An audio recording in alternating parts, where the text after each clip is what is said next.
And welcome to the United Stand. This is the Manchester United versus Arsenal preview. The game Arsenal dare not lose because they'll get bantered back to London. And the game that I believe Ole Gunnar Solskjaer has got to win. I'm up for this game. I tell you what, I'm up for this game. I'll bloody love it if we beat them. And I know that's a quote from Keegan and we know how that ended.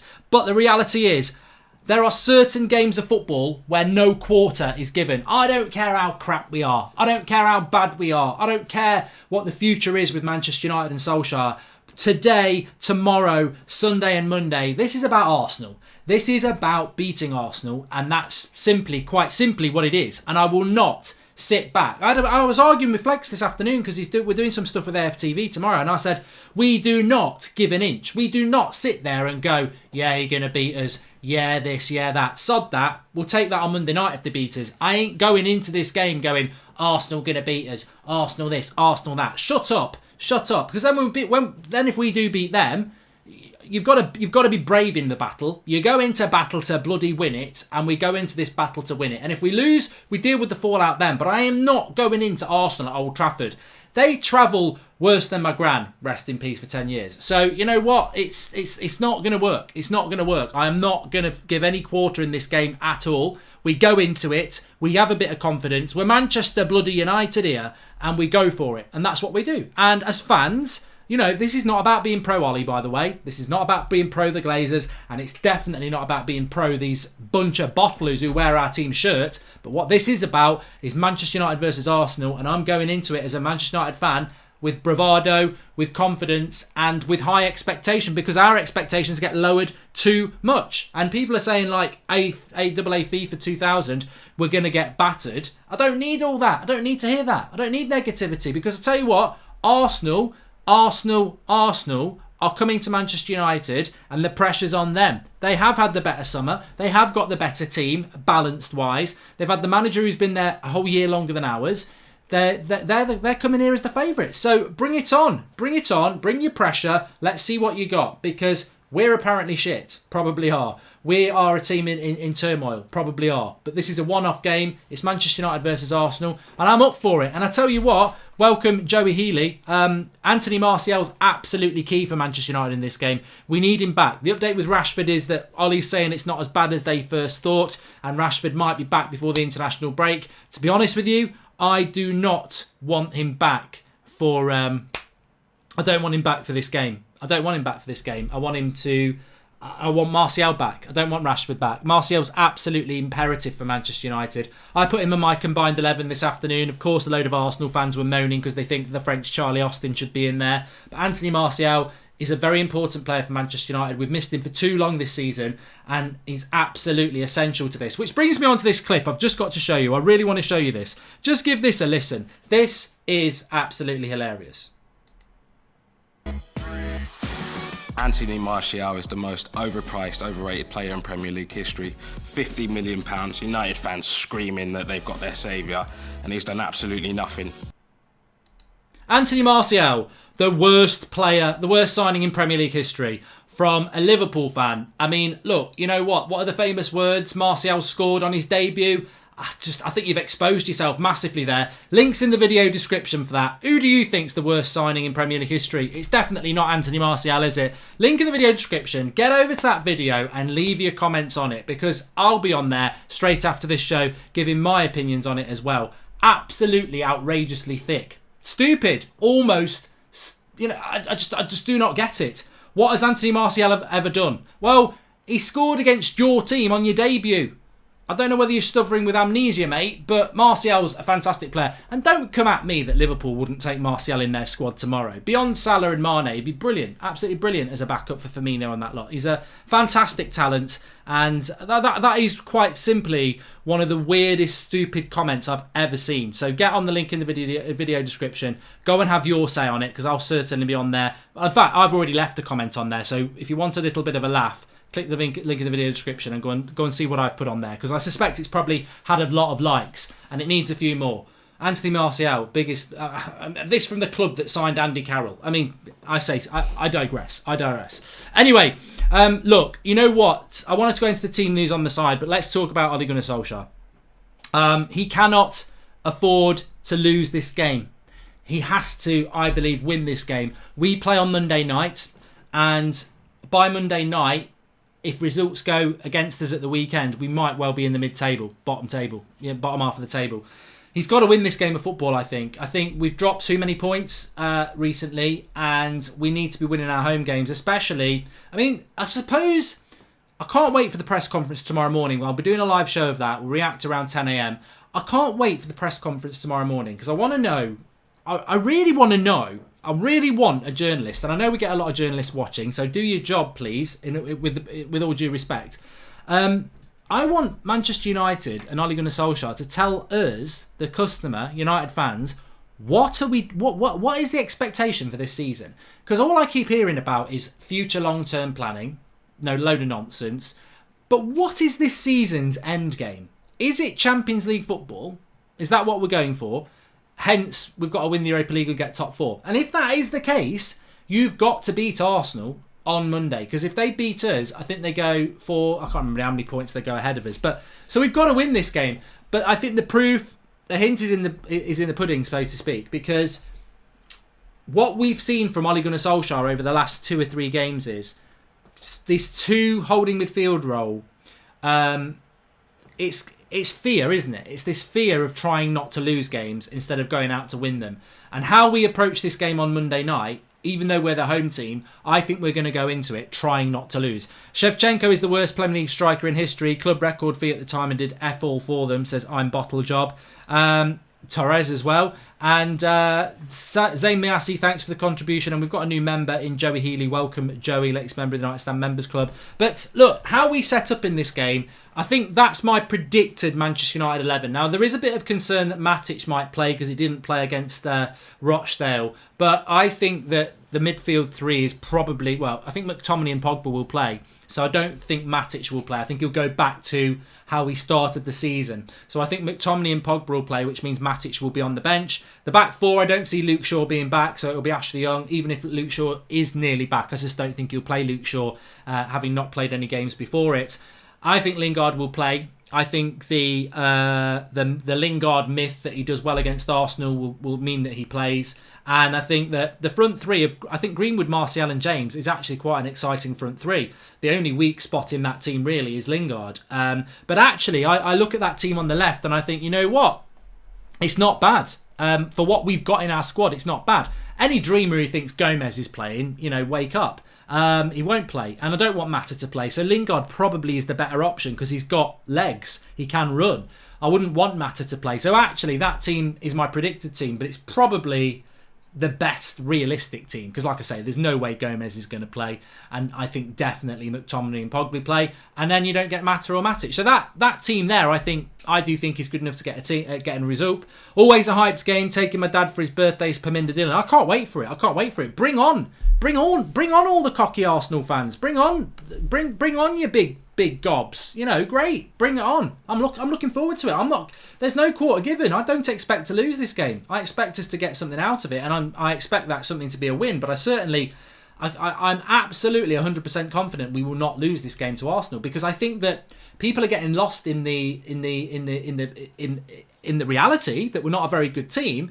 But you're forgetting this is Old Trafford, it's Manchester United. Some of these players are very, very valuable in the transfer market. They're good players on their day, and they'll raise it for this one game. The Newcastle game worries me more. The Alkmaar game on the Thursday worries me more because they're the sort of games these players don't turn up for. But Arsenal, big game under the lights. I expect United to turn up. I do. 35 million for Andy Carroll. Say no more, says Daniel Stanley. Exactly. And that was in 2011. So that 35 million in 2011 is probably about 70 million now.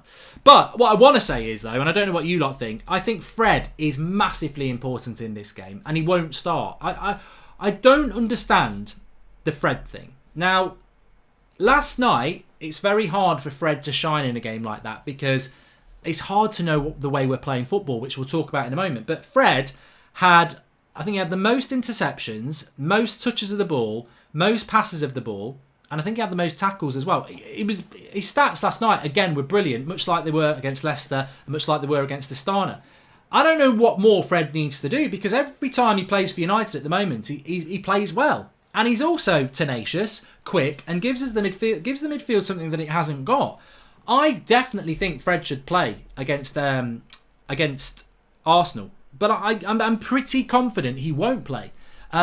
Which obviously, it does sit with the manager and the coaching staff, and that I've got major concerns about them at the moment. I don't know what we're trying to do. Arsenal played a Spurs team in crisis and couldn't beat them at home, says Jordan Such.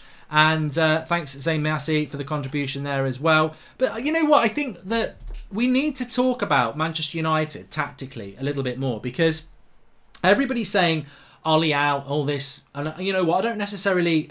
I do disagree with it, but I understand why people are saying it. But you got to start understanding. I had somebody say to me on Twitter today, because I mentioned that Manchester United are playing 2 holding midfielders at home to Rochdale. We did it against Leicester as well. We're doing it a lot. All this season, we are doing what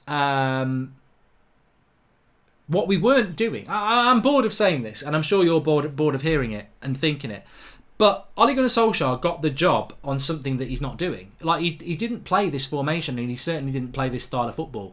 Ole Gunnar Solskjaer is basically parking the bus against the Premier League clubs. He didn't do it against Rochdale. You can't park the bus against Rochdale. They're not good enough. But against West Ham, against Leicester, we've been parking the bus. We've been playing 2 holding midfielders. And I had somebody saying today, well, we didn't have 2 holding midfielders yesterday because Pogba nearly scored a header and Fred was getting in the opposition's box loads. And I said, look, you judge a formation at its most obvious when the opposition have got the ball. And when Rochdale had the ball, or we had the ball in the back 4, look at where Pogba and Fred were. Look at their average position on a heat map. It was centrally deep. That's where their starting position was. Obviously, we had Rochdale on the back foot a lot, so they were venturing into the box when we were on the attack. But when the ball's with our back 4, and when Rochdale had the ball, we basically had 2 holding midfielders in Fred and Pogba. That to me cries to death with the fact that Solskjaer is terrified to lose. Absolutely terrified to lose, and he's playing not to lose. I feel, and I don't know what you lot think, but I feel that Manchester United's tactics at the moment are this. Thanks, Zayn Massey, for the contribution. Kirarev says 4-2-3-1 is not a coincidence. Why 3 previous managers all choose defensive tactics with tracking backs, coaching stuff, know everything about players. That's from Kirarev. And Fred is smaller than the other centre midfielders and CDMs, says Perminda Dillon, which is probably why. And Kirov Kolover says, I think Ollie, after trying high-energy press in pre-season, figured out that this set of players can't do the attacking style, just like managers before him. And I think you're probably right with that. I think you are probably right with that. But I've figured out the way that Manchester United are sort of playing under Ole Gunnar Solskjaer. And it really is about being scared of trying to lose, of trying not to lose. And also, what we're trying to do is basically, we've bought Harry Maguire, we've bought Wan-Bissaka, and our defence is a lot stronger. And David De Gea is one of the best goalkeepers in the world, and he's now got a long-term contract, so he's settled. We've got a very good back 4 and a good goalkeeper. We've also got 2 midfielders stood in front of that back 4. So defensively, we're a very good team. And I think, well, I don't even think, I know what Ole Gunnar Solskjaer's doing, because I've been looking at it. I've been watching a lot of stuff today, actually. I've been going through highlights of games and that. And what we're trying to do is stopping the opposition from scoring. Now, Man City and Liverpool, they probably want a clean sheet, but actually they just want to score the goals to win a game. What we're doing under Ole Gunnar Solskjaer over the last few weeks is stopping the opposition from scoring. We're trying to get a clean sheet at the start of the game. And then what we're trying to do is nick a goal at the other end, and then we'll win. Ole Gunnar Solskjaer, at the moment, has got no intention of playing fast attacking football. Gung-ho football, some would say, but I would say actually trying to win a game. He wants to win a game, but he doesn't want to concede a goal. And a lot of that is to do with the fact that the midfield is crap. Quite rightly, like Kirill Kolorev has said, we haven't got the midfielders. And who was at fault at that? Someone could say it's the board, I don't know. But the reality is the midfield's not good enough. So he's putting 2 deep midfielders there in front of the back 4, and we are basically going to see this, I think, for the rest of the season. It's going to be very, very boring. I think we have got a team that can keep clean sheets because we've got a good defence. We've also got 2 midfielders just in front of it. And then what we're going to try and do is have 3 players on the break who can maybe nick a penalty. You know, Dan James, Rashford, Martial, they're all tricky customers. You nick a goal at the other end and you keep a clean sheet at the other end, i.e. Leicester City. Wasn't a very good game. A lot of people felt Leicester played better, but we didn't really look like we were ever going to concede, and we nicked the goal. And that's what we're doing as a football team. That is the tactics now. That is my wake up and smell the coffee moment. We are basically a defensive park the bus team that's trying to hit teams on the break. That's what we're trying to do. And I think a lot of United fans are confused by it because they're like, yeah, but when Ollie first came in, we were fast. We only had 1 holding midfielder. We had Pogba and Herrera who were box to box. We had 3 dynamic forwards, and we tried to get forward down the width a lot more. We are still going down the width. I don't know why, because we've got nothing in the middle. But essentially, you go back and watch West Ham and Leicester especially. We are trying to keep a clean sheet and nick a goal at the other end. There's not really much intent to go forward. And that's what we are at the moment. And I tell you what, in all fairness to Jose Mourinho, there ain't a lot of difference, is there? You know, there isn't a lot of difference. So I actually think that Carrick and Phelan and Solskjaer, I think their plan at the moment is to try and grind out as many wins as possible in that hope that we can scrape top 4 and then maybe next summer buy some midfielders. We're actually waiting for next summer to do what we should have done this summer, to start a proper rebuild. That's what's happening. And if you want to be patient for that, that's fine. But we are not going to see Ole Gunnar Solskjaer go back to what he did in the first 3 months at the moment, because he hasn't got the players to do it. And I think we're in for a very long, boring season if we're going to play 4-2-3-1 all season. And at the moment, you know, you're doing it against West Ham, you're doing it against Leicester at home, we'll do it against Arsenal on Monday night. That's the tactics. I figured it out. And Paul Robinson always says, what's the philosophy, what's the formation, what's the tactics? That's the tactics, folks. It's a 4-2-3-1 with 2 midfielders in front of the back 4 when we haven't got the ball to try and keep a clean sheet and nick a goal at the other end. Fred and McTominay with Pogba as a number 10, Lingard in the bin, says Piotr Pialtihi. I wouldn't necessarily disagree with that. I think Fred totally deserves to start. I don't know what you lot think. I do. Please do smash a like on the video, by the way. Let's see if we can get 1,000 likes while we're live. Senil Connell says play Pogba as the centre attacking midfielder and play Fred and McTominay. Again, I mean, my theory on Paul Pogba is that we won't see Pogba in a more advanced position. We are going to continue to see Pogba like he is there, playing 40 metres away from where he needs to be in a deeper position because he's Paul Pogba, World Cup winner for France, who can play that position. It's not his best position.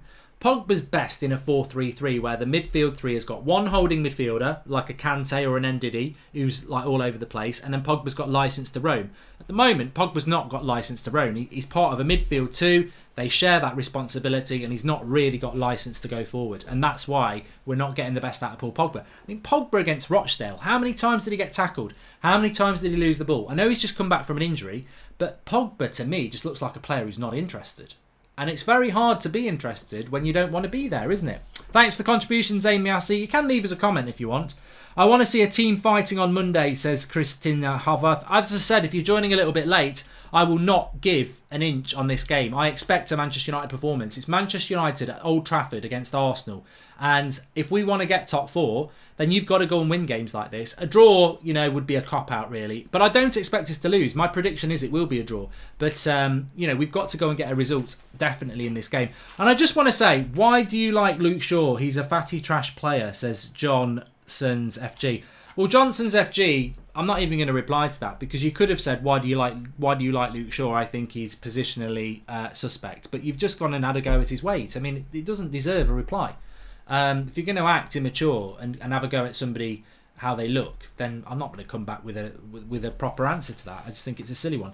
Tim Z35 says, why didn't Gomez play in the Cup? Is his contract situation involved? Mata, Lingard, Andreas are much worse and it looks weird. I think Gomez was carrying an injury yesterday, much like Delo. But you make a good point there, and I do want to talk about the youth very, very quickly, and just say that, you know what, Rance is on this channel. Me and Rance get on really, really well, but he gave Chong a little bit of abuse last night, and I disagree with that. It's his prerogative to say what he wants to. I don't agree with that. I don't agree with the abuse Chong was getting last night. Everybody's got entitled to their opinion, of course they are, and everybody's got the right to say he's crap, of course they have. But this is a young player who's barely played 5 games for Manchester United. We go on about the youth, and when the youth doesn't play in 2 games, we're like, he's absolutely shit. What if in his next game he's amazing? What if he needed those 2 bad performances to adjust and learn and get a word in his ear, and then he's going to get better and better? The whole point of youth, right, is that they're not meant to come in and be brilliant straight away. Some of them will come in and play like Chong and never be good enough. Some of them will come in like Chong and get gradually better and be a squad player. Some of them will play like Chong and then start playing brilliantly and be a world superstar. And some of them will play like Chong and never play again. Like, we don't know what the future is for Chong, but I find it massively short-sighted and unfair to be abusing a young player from our football club, a young player from our youth setup that we cherish, and to slate him and give him that abuse. I don't think it helps anybody. I don't think it does. But most importantly, whatever you think about Chong or Gomez or Greenwood, surely, even if he ends up being a failure, you've got to play him to find that out. Like, if Rance thinks he's not good enough or you think he's not good enough, at least you know now. Otherwise, we'd all have been going, Chong's the answer and he won't get his chance. Well, he's had his chance now, and in 2 games he's not been good enough. And if he doesn't get another chance, then we all know he's had 2 games and he's not good enough. I don't see the big deal. I don't see why people are getting that deep on it. He's a young player who's got a good reputation, who's played 2 games and been very, very bad, very, very poor. He may never get another chance again. He may get another chance again. Let's see. But if you don't play the youth, then how are you going to know? And so I don't really get why people are getting so angry about it. I mean, Lingard yesterday, Jesse Lingard played number 10 for Manchester United yesterday, right? Number 10, if people don't understand the number 10 position, it's the position behind the number 9, between the midfield, and you're the conductor. You're meant to get the ball into feet, you're meant to turn, spin, feed your wide players, feed your attacker, give and go. You are meant to touch the ball a lot if you are the number 10, right? That's what you're meant to do.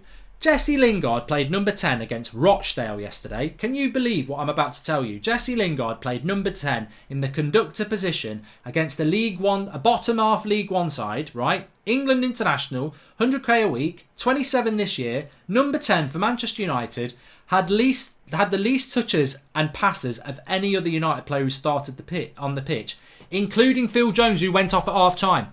Like, that is abysmal. Jesse Lingard, number 10, least touches and least passes, number 10, than anybody else who started that game, including Phil Jones, who went off at half-time. That is shockingly terrible. That is absolutely terrible, people.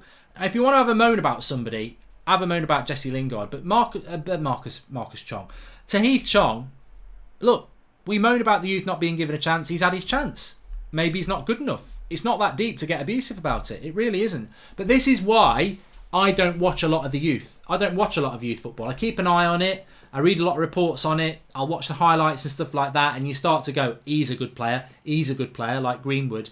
But I probably only watch about 5 games a season of the youth, like 90 minutes of it. I'll just pick up the highlights during the week and read like the match reports. But you start to hear people like Alua Traore, keep your eye on him. Been on about him for a while. We got him from PSG. He looks like he could be a player. On the other hand, he might be a player brilliant through all the other youth levels, come into the first team and he's shit. And if he is, he is. But this is why I don't watch a lot of youth football. I like to keep abreast of it. But the reality is, until they start playing the men's game, you never know if they're any good anyway. It doesn't matter what they're doing in the youth football. It gives you a sign that they might be quite good. But actually, it's when they start playing the men's football you're going to find out. I mean, Rashford and McTominay weren't that well thought of in the youth setup, but here they are part of the first team. We've had players who were like brilliant players in the youth setup who end up, playing for Accrington Stanley. Ronnie24 says, rather see youth fail in than see experience fail. I agree with you, Ronnie, I really do. And Kirill Kolorev says, Ollie thinks 4-3-3. What did he say? Mark, do you have asthma? Says Jordan Constanda. No, I've just got a bit of a cold today. Ollie thinks 4-3-3 is impossible without Herrera's drive, says Kirill Kokorev. Well, they shouldn't have let him go then, should they? They shouldn't have let him go, or they should have replaced him.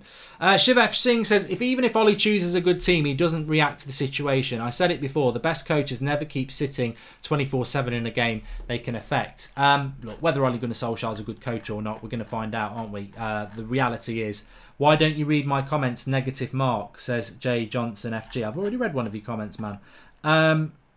The reality is, thanks for the contribution, Zane Mayasi. The reality is that over the next few weeks, there's nowhere to hide. And that actually makes me very happy. But there's nowhere to hide. We've got AZ Alkmaar after Arsenal. We've then got Newcastle away. Then we've got the international breaks. We've got 3 tough games in a week. Then we've got Liverpool away. Then I think we're away in Belgrade. Then we've got Norwich, Bournemouth, Chelsea away. So there's nowhere to hide for Manchester United. We've got a really, really, really tough run of fixtures for the level we're at. I mean, Norwich and Bournemouth and Newcastle away should not be hard games for Manchester United, but they are. And if Ole Gunnar Solskjaer doesn't win a lot of those games, come the end of October, we'll be in the bottom half of the table. And then if things get really interesting, because if he's still playing 2 holding midfielders and the football's still shit, then he is in that shit as well. So it's a very interesting few weeks, and there's nowhere to hide. And we're going to be playing a lot of football. I'd like to see someone like Havertz at United to type a whiz. I do. I agree. I think he'd be a good player. And Matt Rush, we must trust Ollie. Look at the 3 players he's bought in. He can only play what he's got, which isn't good enough. The board has not backed him. Matt, I agree with you, but totally disagree with you. That doesn't even make sense.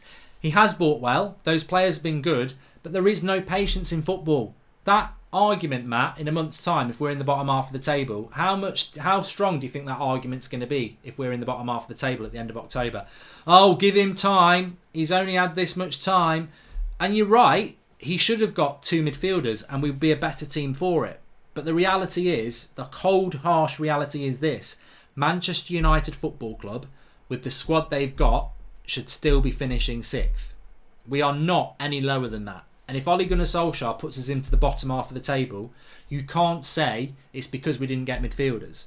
Because I was talking to Flex about this today. We've got to be very careful, because if we have a good run of fixtures and we start fighting for 6th, I think some people will think that's an achievement.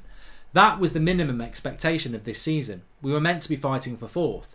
So if we're in the bottom half of the table, yeah, Ole Gunnar Solskjaer should have got midfielders in the summer, but that squad should be comfortably good enough to be finishing 6th.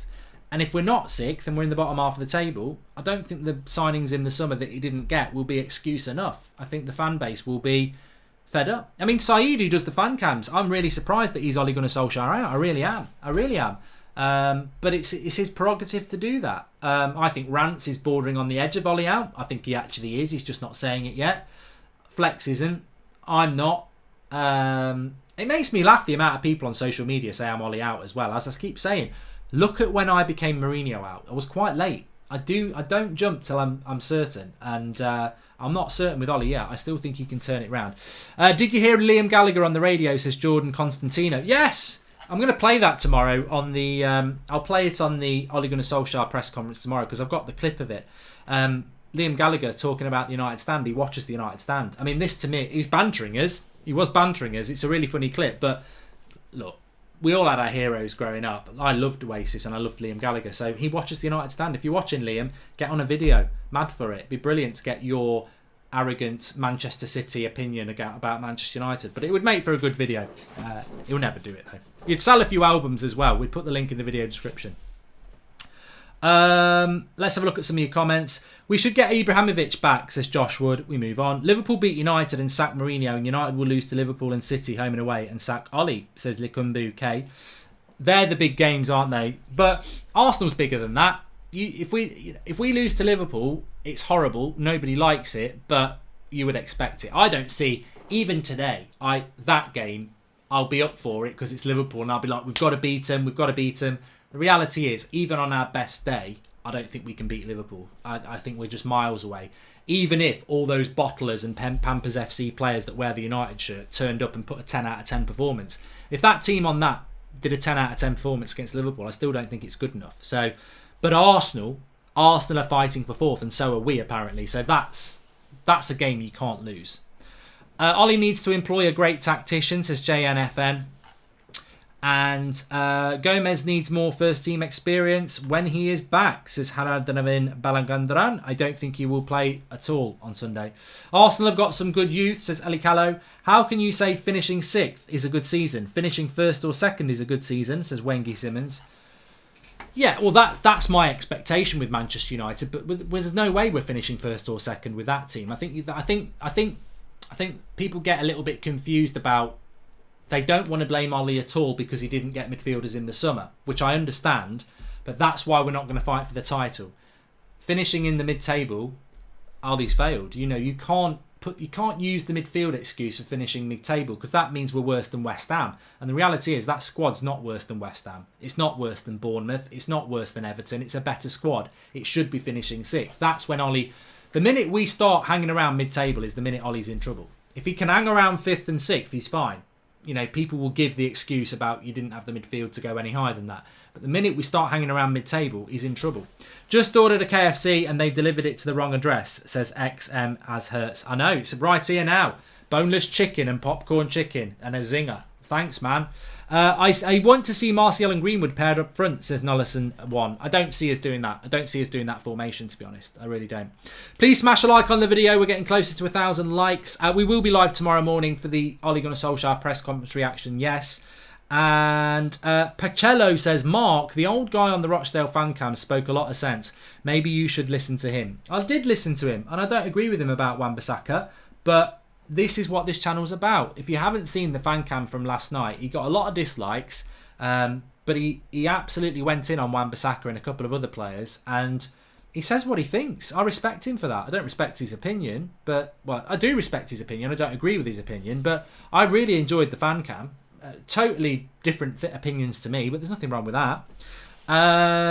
Why do you see us finishing this season, says Mark, from David Deeney. Well, I'm going to ask everybody else that. As of now, right now, Thursday the 26th of September, 3 days before Arsenal, we've just lost to West Ham in the league. David Dean says, where do you see us finishing this season? Where do you see us finishing this season now? Because this is always manoeuvrable, isn't it? It's transient, or whatever the word is. As of right now, my prediction is that United are going to finish 7th, which is outside the expectation, but it won't be. It wouldn't be critical to Ole Gunnar Solskjaer's Manchester United managerial career. I think if we finished 7th, and actually Noah Lee's just said 7th, he will be fine. Lucas Hogsberg says 8th. LFC before the disaster says you will finish 12th if lucky. The thing is, like, everybody who's saying 8th, 11th, 12th, etc., it's not just about... I mean, George Kyle says champions. It's not just about... You can't just say Manchester United are going to finish mid-table without looking at who they've got to finish below. Obviously, I think we're going to finish below Spurs and Arsenal, Chelsea, Man City and Liverpool. So that puts us in 6th. But then you've got to look at teams that over a 38-game season are going to finish above us. Leicester, I think, could do it. They've got to go and start beating the teams in the bottom half to do it. So that potentially puts us into 7th. Do I think Everton are going to finish above us? No. I mean, this is a team that's losing at home to Sheffield United, so they're not consistent enough. Are Watford going to finish above us? No. They're massively inconsistent with a crap defence. Are Bournemouth going to finish above us? They can't really win away from home. West Ham? West Ham, have they ever been consistent? No. So I understand why people are saying mid-table, because our form's mid-table form. But with that squad that we've got, they're going to pick up enough points to probably be about 7th. I don't think we're going to finish any lower than 7th as far as I'm concerned, but maybe I'm wrong. I mean, one thing I did just want to bring up as well. Axel Twansibi spoke after the game last night about being given the captaincy. He had no idea he was getting the captaincy. Mike Phelan apparently came up to him and said, do you want to have a chat with the referee just before the game because you're captain? Now, some people would say, what brilliant management that is. You give it him right before the game so he hasn't got time to panic about it. The other people would say, that is ridiculous. That's like pub football. That's like, oh, Jono, do you want to be captain today? Because Mickey can't make it. He's throwing up in the toilets. Like, I don't know what to make of it. I can see both sides. I can see don't tell him until before the game. But I think that's more relevant if you've got a youth player on the bench and they think they're on the bench and then before the game you go, you're starting, so they haven't got time to worry about it. But it depends on the personality. Twansibi, from what I've seen of him in the interviews, he looks like a really confident, mature lad for his age. I think you could have told him he was captain 3 days ago and he could have prepared for it and been fine with it. But I don't know. I think at the moment, some people who want to be positive will be positive about it. Others who are worried about this sort of wishy-washy sort of approach to games might be worried about it. Any signings in January, says LS Beerus. Well, apparently there's a lot of talk that we're going to sign Mandzukic, which to me just makes me want to cry. I mean, I know we need options up front, but this guy's 33. I think he might even be 34. He's basically the Croatian Peter Crouch. with no future. Like, it's a short-term fix, and we'll pay him massive money because he's going to be out of contract with Juventus. I think it's a terrible signing. I think he would be an absolutely terrible signing. And again, it doesn't fit in with what we're meant to be doing as a football club. How can the boards have the audacity to say we're a youthful attacking team with a long-term vision, and then sign Mandzukic, who is slow, old, and won't be around in 2 years' time? So I don't know. Mixed messages again, isn't it? If we were to sign him, I'd just be even more confused than I am now. I'd be like, what's that then? Another plaster on the wound? Because it can only ever be short term. We're also linked to Moussa Dembele from Lyon, but as I've said before, we ain't going to sign Moussa Dembele from Lyon in January. Like, Lyon aren't going to give us Moussa Dembele in January unless we play stupid money, and he's a risk signing. Like, all right, he did okay at Fulham, he did okay at Celtic, he's done okay at Lyon, but he's not like he's like definitely one of the world's best strikers. And Lyon, why would they sell him to us in January? I think it's just United. No, they said themselves yesterday. Manchester United Football Club. No, if there are transfer stories floating around, it promotes speculation, interactivity, and positivity. So I think we're going to see a lot of transfers linked to United, and that won't ever happen. Greenwood can't play on the right hand side, says Gustav Eriksson. Well, he might have to, mate. Who do you want to play on the right hand side then? Lingard can't play on the right hand side. Pereira can't play on the right hand side. Dan James is better on the left hand side. Rashford's injured, and Martial can't play on the right hand side. It's a case of, if you want Greenwood to start, he's going to have to play on the right hand side because Martial's got to go through the middle. We need to stop playing two CDMs, and you wonder why there's no creativity, says Joe Davison. Exactly. I think you're absolutely spot on. But yeah, there we go. Please do smash the like on the video. Thanks everyone for joining in on the show. We're nearly at 1,000 likes. 9 o'clock show tonight as well. Basically because I'm doing training between 7 and 8 at the moment with a football team, so I couldn't get back for 8 o'clock. So 9 o'clock some Thursdays. But having said that, some Thursdays we're going to have matches in the Europa League, aren't we? So it won't always be at 9 o'clock. In fact, I think the game against AZ Alkmaar next Thursday kicks off at 6 o'clock. UK time, and the Astana game is a 4 o'clock kickoff in November. So weird kickoff times for the Europa League. Bring it on, he says with no enthusiasm at all. But I am enthusiastic about this Arsenal game. I'm looking forward to it. They cannot let us down. We've got to get a result in this game, and I expect us to.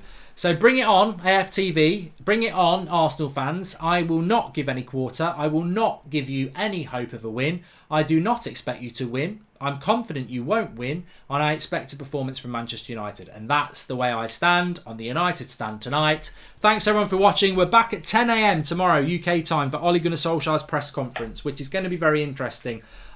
This is probably my most anticipated Solskjaer press conference in quite a while, because he looked happy after that Rochdale game.